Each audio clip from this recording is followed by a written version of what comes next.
Cissia isn't built to replace your current roster, she's built to refine it. Her entire design focuses on strengthening electric teams through targeted buffs and defense reduction, which makes her less about raw power and more about how efficiently she fits into the right setup. That immediately puts the focus on synergy, not just stats, and it sets the expectation that her value depends on how well you can build around her. Cissia is being positioned as a specialist rather than a universal upgrade, and that distinction matters. Her design focuses on a defined role instead of raw power creep, which means she supports existing units instead of replacing them. That kind of balance keeps team building relevant and avoids making older characters obsolete. Her kit centers on amplifying electric damage, so her value increases immediately in teams built around electric DPS or stun-focused units. The closest comparison is Sambi, who initially felt limited but became much stronger once the right teammates like Orphe and Trigger were introduced. Cissia follows a similar pattern, where her ceiling depends on the surrounding roster. Even now, she already fits naturally with characters like Seed, which gives her a solid starting point. That synergy-focused design is where she stands out.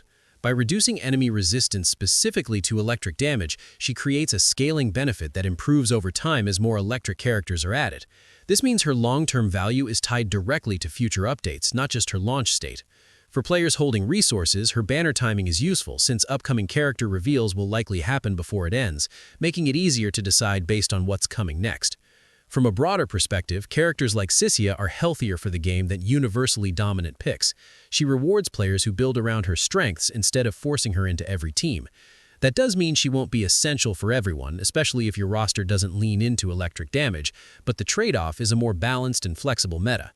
In terms of performance, she's expected to be one of the stronger supports within her niche, particularly when paired with Seed, where her buffs and debuffs line up efficiently.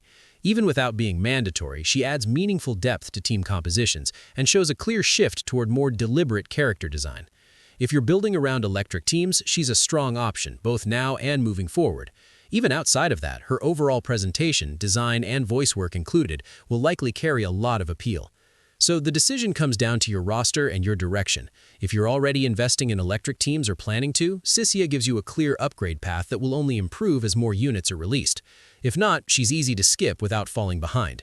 Either way, she's a strong example of a more focused design approach, where value comes from synergy rather than being universally required.